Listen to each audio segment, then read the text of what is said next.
everyone, and welcome to another episode of Confidence and Creativity, a show where we encourage entrepreneurs and leaders to show up for themselves and express their confidence and creativity in business and in life. Today, I am joined by the amazing Kandia Johnson. Kandia is a leadership and visibility coach, and she spends her days teaching creative consultants, executives, and service-based entrepreneurs how to use their story to get hired and noticed as a leader. Kandia focuses on confidence, leadership communication, and storytelling, and she has helped her clients pitch and position themselves for executive roles, launch global campaigns, and land speaking engagements and media coverage. She has been featured in Forbes, Black Enterprise magazine, and several other media outlets.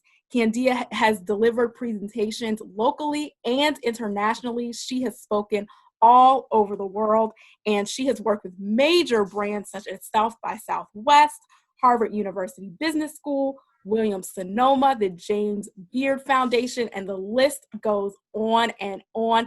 I am so excited to have connected with Kandia, and she is also helping me in my business and entrepreneurship journey. So Kandia, welcome to the show. Hey, that amazing intro, all of that energy. Yes, all of that. And that's just a piece of what she does. We are going to unpack even more as we are talking to her today. So, Kandia, can you just let us know a little bit about you and how you got started? Because you are a full-time entrepreneur now, but you started out working in leadership development. So talk a little bit about your entrepreneurship journey, and when did you know it was time for you to make that leap? Okay, so I always explain it to people just like this. I spent many years climbing the corporate ladder of success only to realize my ladder was placed on the wrong building. I just did not fit into that corporate rat race. And so at the time, I was working as a management consultant, and I specialized in communications and leadership development, learning development. And so when a company or organization wanted to get the word out about a new product, service, or initiative, they would contact your girl. And so the best part about that job was it was consulting. And so sometimes it was a 3-month engagement, sometimes it was 6 months. For me, I would say I would work with a client anywhere between 3 to 6 months. So sometimes it was like a video campaign to grow awareness about an initiative. Sometimes it was a training. And so I spent many hours on the road, up in the air, traveling throughout the US, Sunday through Thursday. And in the beginning, it was cool and fun. Like I'm racking up hotel points and points, and I'm in, getting these amazing points to travel on vacation anywhere I wanted to go.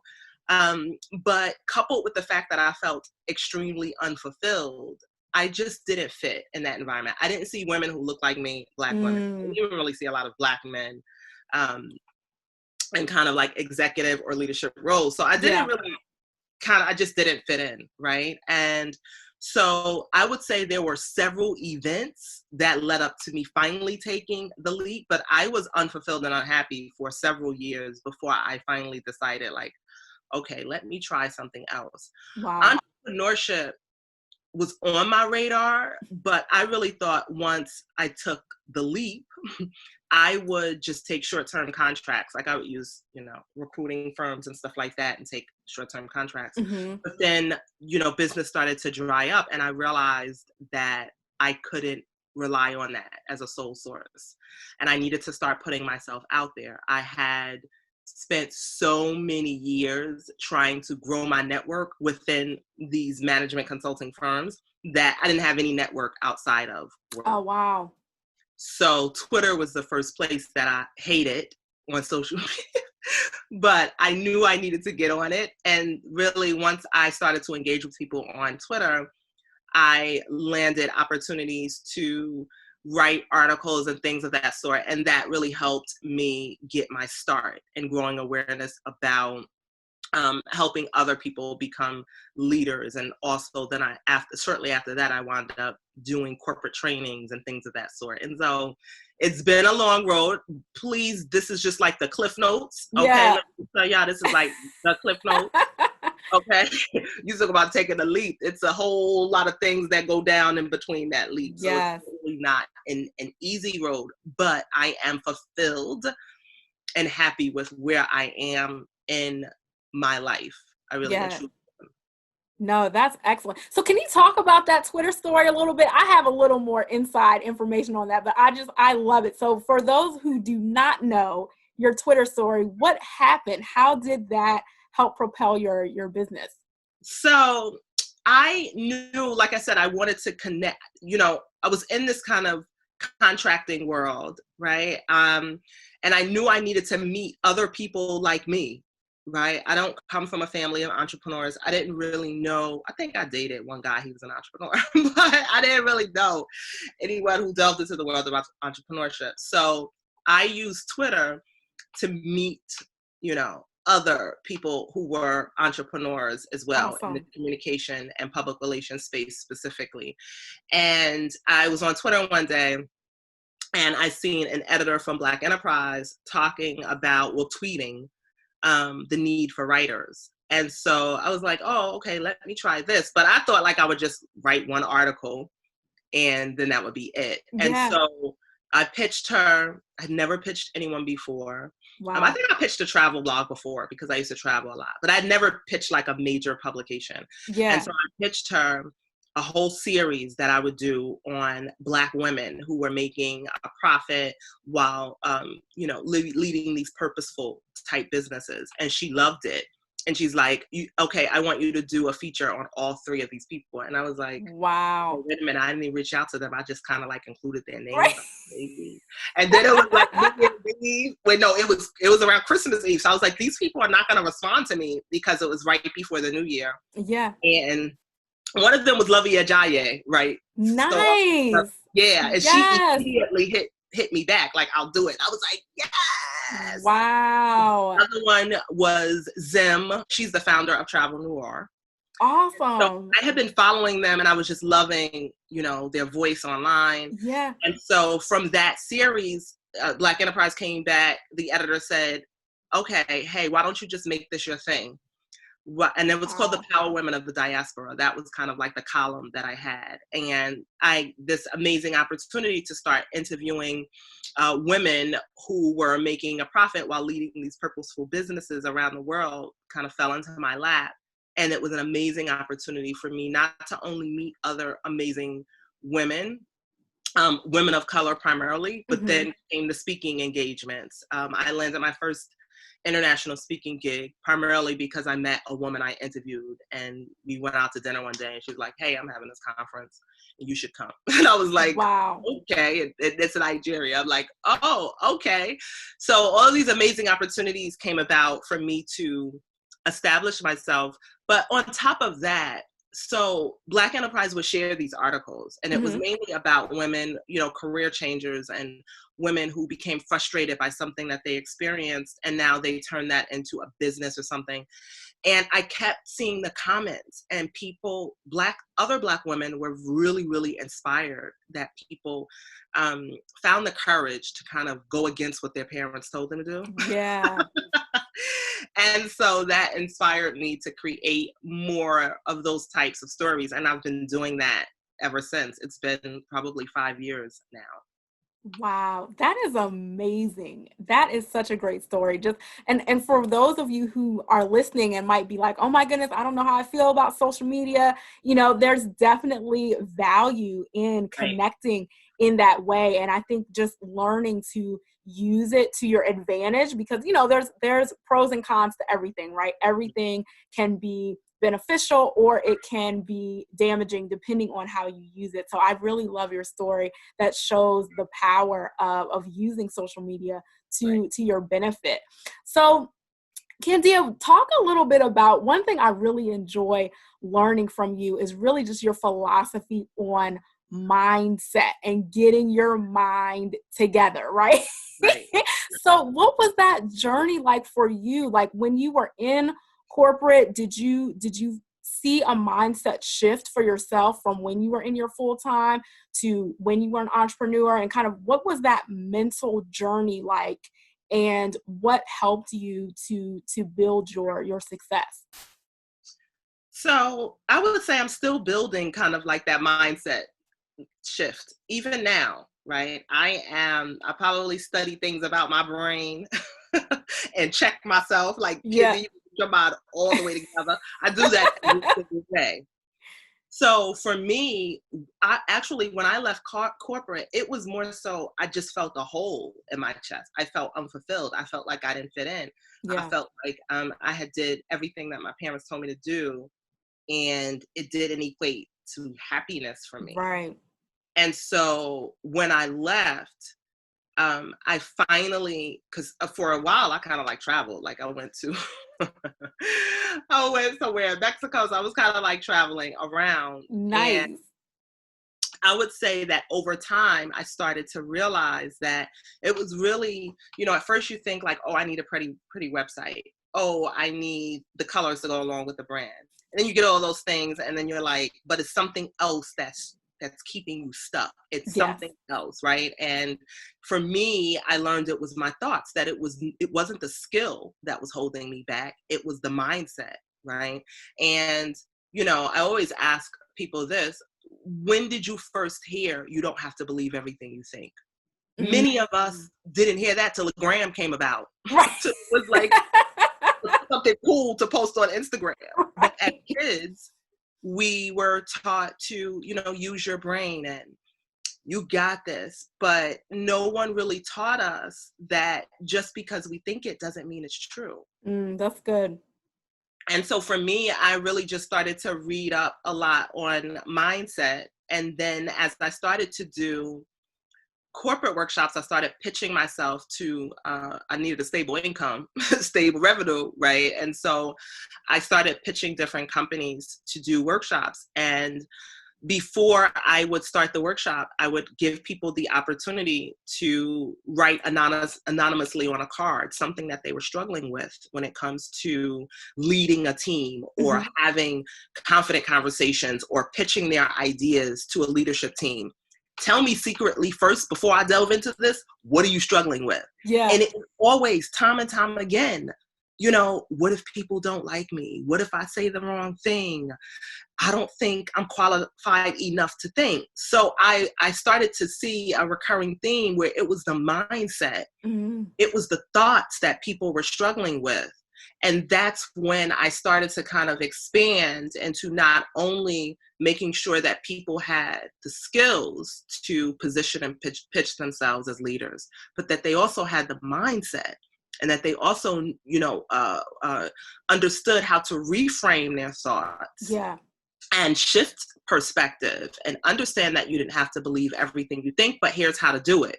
Here's how to get your mind all the way together. Right. That sort of thing. So I would say it was over time that I started to realize that, because again, no one ever told me that thoughts in my head weren't entirely true and were not reliable either. No one ever told me that. Wow. No, that is definitely such a great point, because a lot of times we don't even realize what we're thinking about. We don't realize how we've internalized a lot of negative messages, whether they're, internally coming from us or externally coming from other people. And we hold on to those negative messages so much, and we don't realize that that's really the root of our self-sabotage, because we've been internalizing those things. So can you just share just one strategy that will help you to even know if you are internalizing those negative messages, like if you have done that, and what you can do to acknowledge it and then transition and pivot away from that? Right. So I always use this as an example. Whenever I deliver, or probably 24 hours before I'm going to deliver a workshop, I get crazy what if syndrome.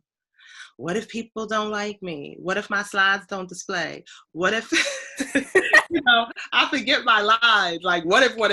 Right. And so what I've learned to do is, first of all, it's important that you get really, really present. and that you understand that there are things that are out of your control and that there are things that are within your control. And if you think about it, most of your what ifs could be turned into what to do now to get you present. It's not about what's the next right thing. It's about what's the next best thing. That's Because good. sometimes we get so focused on, oh, is it right or is it wrong? It's best for right now. You get present on that. So I always recommend that people do a brain dump, because to me, once you get all those toxic, negative thoughts out of your head, you can control it better. You could say, okay, wait a minute, I can't control this. I can't control if people don't like me, but I can control knowing my content. Yes. I can't control if the electricity goes out, because that happened to me before. Oh, wow. While I was delivering a presentation, but I can control knowing my content. If I forget my content, I always have index cards. You know that. I always have index cards as a backup. Like, I just put a sentence to jog my memory just in case on the side. So if you think about it, a lot of the times we think self-doubt means you stop, right? Sometimes doubt is your GPS to where you need to grow in life, right? You just got to get strategic about it. And so if you get quiet and do that brain dump and write all those things out and really just look at it and say, okay, I can't control this. I can't control this, but I can control this. It becomes your to-do list, your guide into what you can do to be prepared. A lot of people, we get so focused on being confident, but the reality is confidence comes last. Before, it's particularly for entrepreneurs, we have to realize this: it's courage, it's curiosity, it's commitment, and then it's confidence. Wow. Then comes confidence. Yeah, I'm glad you brought that up, because I was going to ask you about that too. So, because Kandia takes words and concepts and just flips them. And she's like, everything you thought about mindset, no, this is really what it is. Everything you thought about confidence, this is what it is. So, yeah, that confidence comes last. That's always resonated with me. So why is that something you think takes time, and a lot of people, think it should come first when it really comes last? What's your thoughts on that? Because here's the thing, when we talk about confidence, we always say, I don't feel confident. And the reality is you're not going to feel confident if you don't know something, right? You're just not going to feel confident. It's like when people say, I don't feel motivated. You're not going to feel motivated. To me, it's not about motivation. It's about momentum. It's about momentum. Even if you take 15 minutes, 10 minutes, it's the momentum that becomes more important. And then you get to the motivation, right? We wait for kind of like the feeling, and we sit around and we wait forever, right? And so the confidence piece, while I believe that confidence is very important, what I've learned is that the commitment to taking imperfect action leads you to feeling fully confident. The commitment to being curious about the world around you, even in your community or within your industry, the commitment to having that experimental mindset, right? When it comes to curiosity, to putting something out there and testing your ideas, and getting that feedback and tweaking it and refining it and allowing it to grow. That's confidence. Yeah. That's where the confidence comes from. And I believe for us, we've always been told you just have to be confident, but how do you do that every day? Right. When you don't feel it, how do you do that every day? So I always encourage people to be curious. Again, it's not about the next right thing. It's about the next best thing. Yeah. And open yourself up to the feedback that you're going to get from the universe, from your audience, from whomever, and keep tweaking it as you go along. So talking even about feedback, I think that is something where a lot of times gets people hung up too, because it's like you put yourself out there, and in the back of your mind, you kind of have this little voice that's like, you might not nail it this time, but you say, okay, I'm going to overcome it. I'm going to get over my fear, and I'm going to put myself out there. And then the feedback comes, like the negative feedback comes. Right. And then it's so tempting to say, see, you shouldn't have done that. See, you shouldn't have put yourself out there. And then you retreat again. So what's that process about processing feedback in a healthy way? For me, I've always looked at feedback as fuel.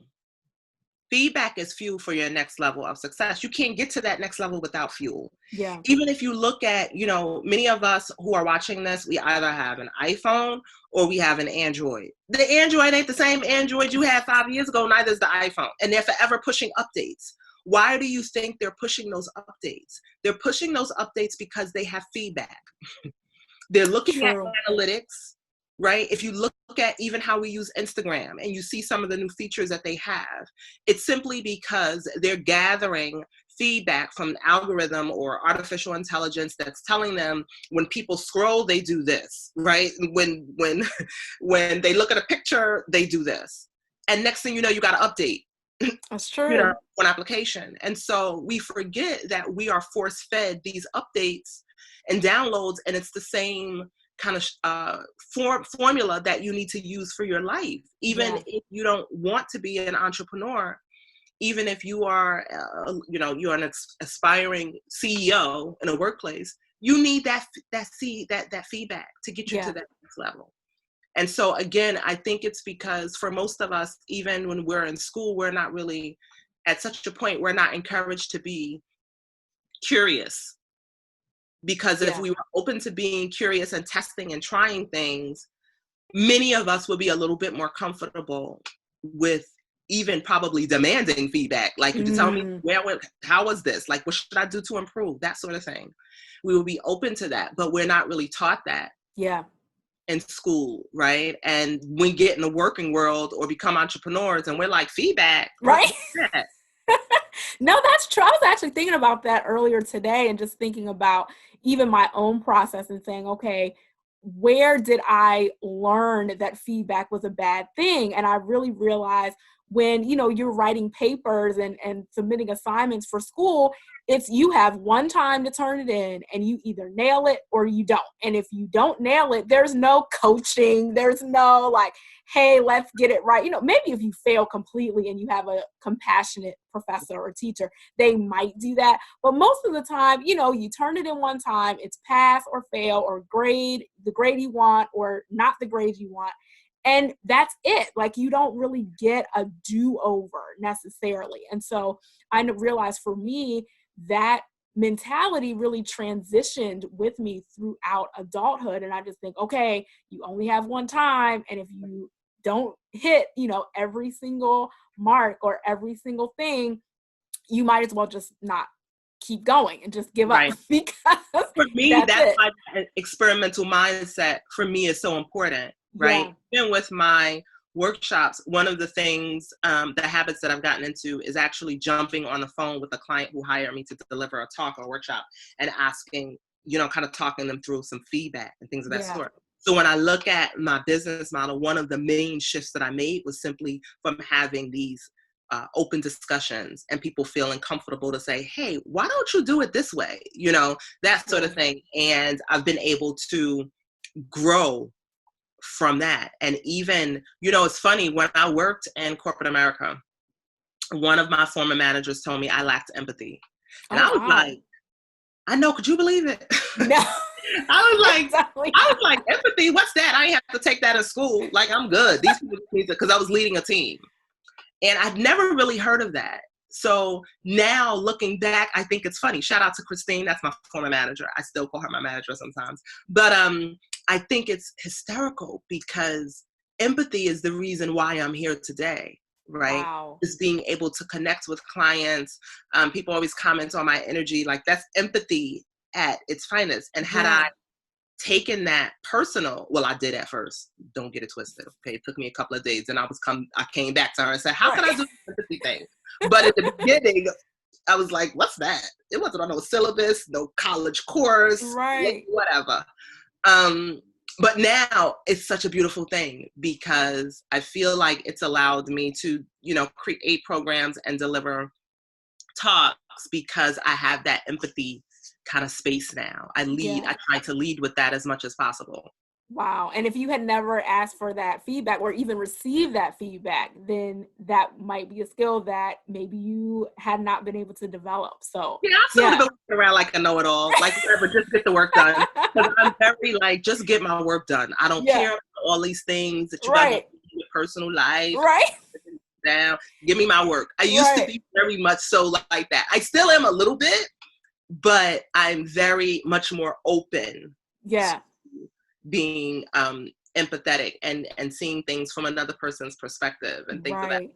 So, yeah. Yeah, no, I definitely think you have that balance because you definitely can, give it to you straight when you need it, but then you also have that, give yourself grace moment. So I've gotten both of those. Listen, Yeah. sometimes I have to just come with it.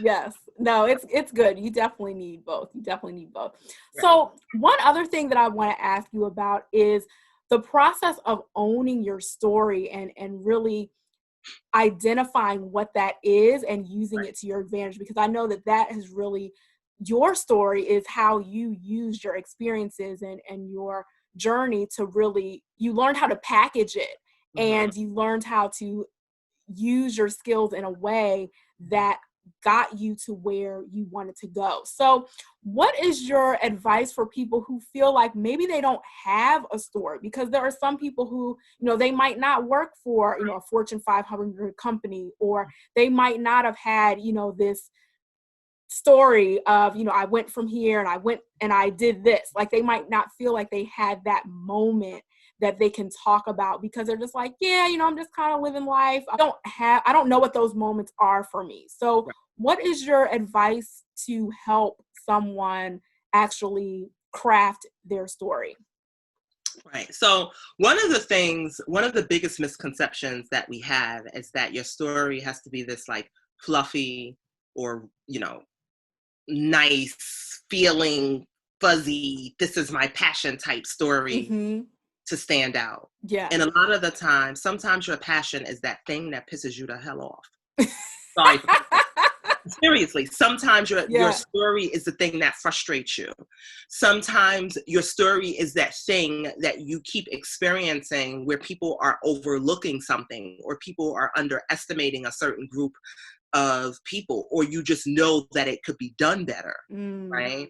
And so oftentimes I tell people, what's the thing, I think that I've asked you this before, what frustrates you in your industry, and how are you working to change it?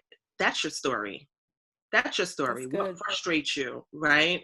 What's being overlooked? Who's being overlooked? What's being underestimated? Who's being overestimated? It's questions like that. So it's not always kind of like the nice things and the rags to riches. And I'll tell you, I started to realize that too with my time when I was writing and interviewing entrepreneurs and executives for Black Enterprise Magazine.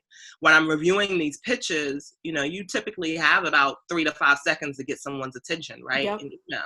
And so the story always wins. And if you could start with, maybe a point of frustration, but now you've taken matters into your own hands, that's 3 sentences. That's your story right there. Your story, much so, it's not really about, oh, I was born and raised in Brooklyn and this, that, and the third. Right. It's really your point of view. Yeah. It's your perspectives about how the world is and how you would like it to be. It's about how your neighborhood is, or how your community is, or how your industry is, and how you would like it to be. Yeah. And, you don't have to have 15 years of experience in an industry or a field to be able to have a story. It's just a culmination of your experiences, and really looking at those kind of many experiences to see which one is recurring, which one fueled you, made you feel, maybe the fire in you, like really getting frustrated. And then maybe it was something that kind of gave you the feels, right? Where it's kind of like a feel good thing. Right. But it's really just kind of looking back over your experiences and jotting them down and owning them. I think people always wants it to sound pretty and packaged, sometimes it's just not like that, and it's okay. Right. No, that's awesome. I think that's great advice. And I think really just having those, even taking a pause to have those introspective moments is also so significant, because so many times we're just kind of racing through life. And especially if you're in a place where you're not necessarily where you want to be, and you're, Right. you can kind of get into that comparison trap, and you don't even let yourself or allow yourself to remember or acknowledge the progress that you have made, or the lessons that you have learned along the way.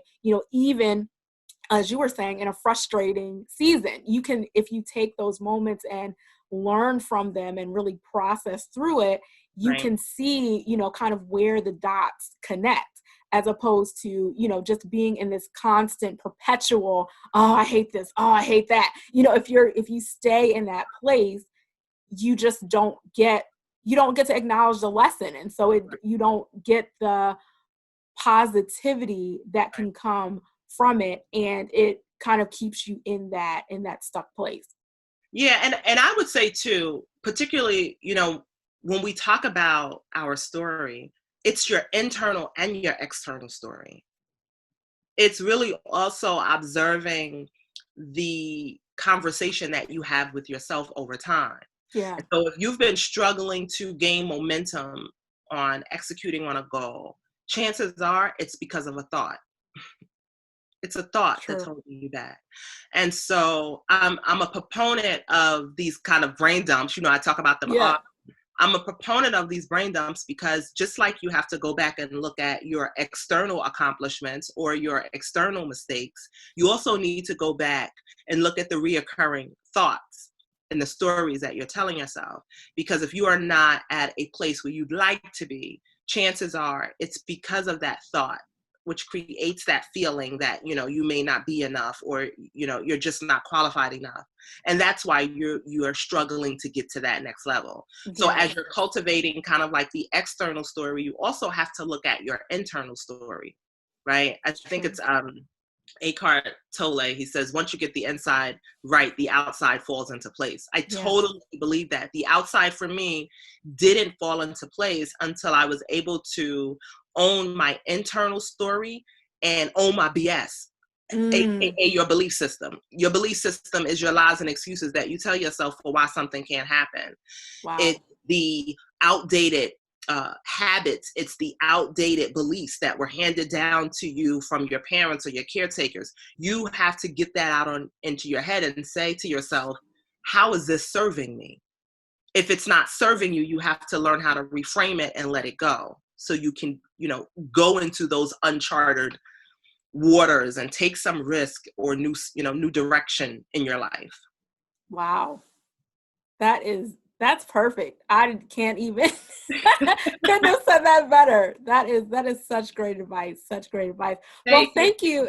Thank you so much, Kandia, for coming on and talking with us today. This has been an amazing conversation. And Can you tell the people who want to get even more gems from you about your podcast and also about your accountability group? Can you just talk a little bit about that?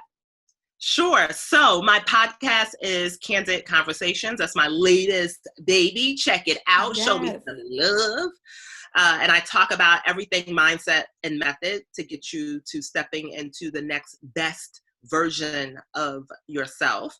And then I have my signature program, Stories That Sell.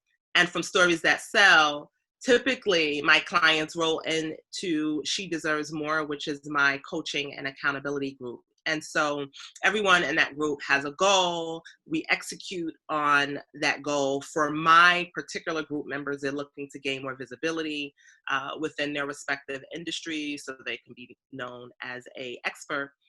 And I keep them accountable. And sometimes I get their mind right. And, sometimes they get my mind right. Okay. So we have to keep each other accountable. Yes. And I would say, too, when it comes to confidence, I've learned just from this group that confidence also comes from community.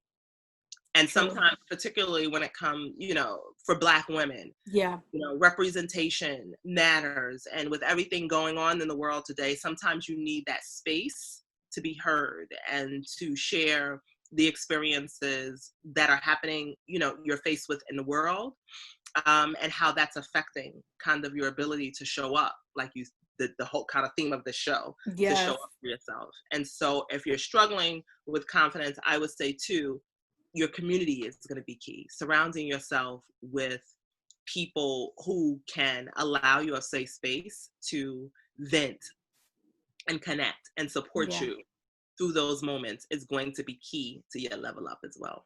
Yes, excellent. Well, thank you so much, Kandia. We appreciate the wisdom and all of the gems and the knowledge. So yes, everyone definitely follow Kandia Johnson. Kandia, what is your Instagram? Oh, my Instagram is Kandij, Kandij. Yes. And I probably float between Instagram and Twitter. Awesome. Is Kandia Johnson. Yes, excellent. So she drops all the gems. So if you enjoyed this episode, you definitely want to follow her on Instagram and Twitter, and she will get your mind together. So, thank you. Yes. So thank you everyone for joining us today. Again, my name is Samantha McCoy. I am the host of this show, Confidence and Creativity. And you can follow me on Instagram. It is smccoyjoy, SMCCOY Joy. So thank you all so much for this episode. Definitely like, share, tell a friend about it. We definitely enjoy doing these for you. And we hope to see you on our next episode. Take care.